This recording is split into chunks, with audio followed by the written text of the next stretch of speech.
On 19 November 2019, Tottenham finally parted ways with Mauricio Pochettino. The incredible transformative journey of 5 years came to a sudden end, leaving the club on the 14th spot in the English top flight. And considering the lack of trophies in the Spurs cabinet, the hiring of Portuguese tactician Jose Mourinho made complete sense. In the words of Roy Keane, his personality, he has won stuff before. Again, we're talking about players, sometimes rightly or wrongly, just want to hear a different voice sometimes. And they've got quality, but obviously Tottenham have a weakness to them. They've had it, I suppose, for about 20 years. But Jose will want to change that, certainly that mentality, but it'll take a bit of work. Spurs finished 6th in the league this season, losing only once in the last 10 games. And despite Mourinho's defensive style and man management issues, the managerial veteran is a magnet for silverware. The task is enormous, but with a desired team, things can change drastically. And today, we will look at Mourinho's Tottenham and find players who can fit the profile for a massive improvement next season. So without further ado, let's begin.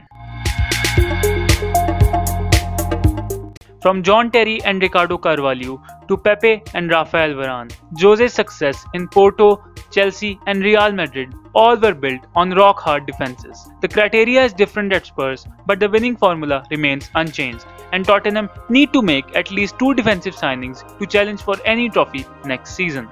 Ever since signing from PSG in 2017, Serge Aurier has failed to make a mark in the English top flight. A defensively compact right fullback should be the utmost priority for Spurs next season. In analyzing the history, a typical Mourinho right back is an aggressive tackler, progressive passer, and a high-pressing pivot.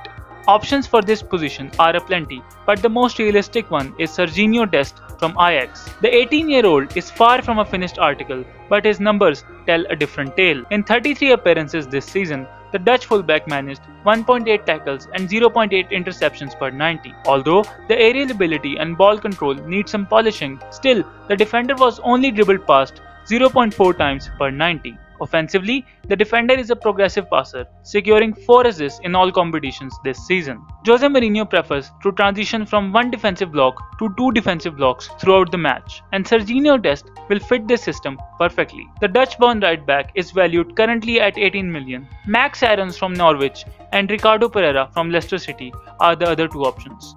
After 315 professional appearances for the London outfit, Belgian centre-back Jan Vertonghen has finally left the club. This leaves a gaping hole in an already inconsistent back 4. Eric Dyer, Davinson Sanchez and Toby Alderweireld all have been tried and tested by Jose this season, but the desired defensive outlook still seems far-fetched, and a new centre-back acquisition is more of a necessity for a successful campaign next season. A typical Jose Mourinho centre-back should be comfortable on either side of defence, must be good at neutralising opposition counter-attacks, and he should be a leader who can stay serene under high pressing of the English Premier League. The best candidate for this regard is Ruben Dias from Benfica. The 23-year-old was already scouted by Jose at Manchester United and resembles in playing style with Portuguese legend Ricardo Carvalho. The right-footed defender is 6'2" and aerially very strong. His showcasing in UEFA Nation League's winning campaign with Portugal was a clear sign of the defensive progress in the last 3 seasons. The centre-back played a total of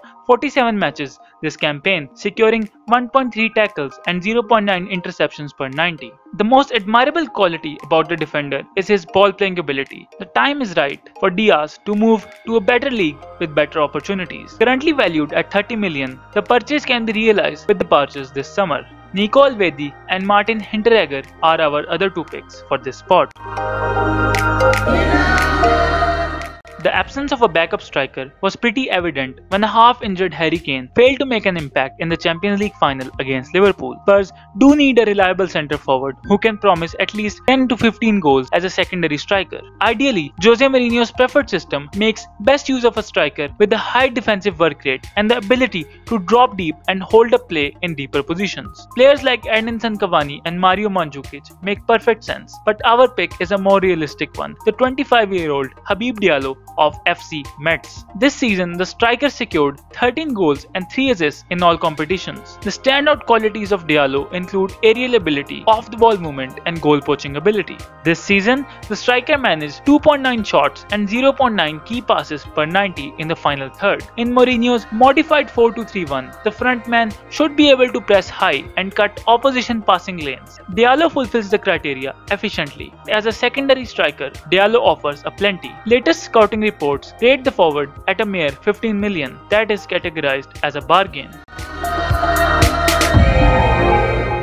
Tottenham's pattern of restricted expenditure in the past decade should be considered before making unrealistic suggestions. Therefore, a left back and a defensive midfielder is solely dependent on summer departures this season. Absence of Champions League prize money and match day income all indicate fewer acquisitions, but in the ideal scenario, signature of Alex Telles from Porto and Manuel Locatelli from Sassuolo might be the perfect replacement for outgoing Danny Rose and Tanguy and Ndombele. With that being said, this is our ideal 11 for Tottenham next season.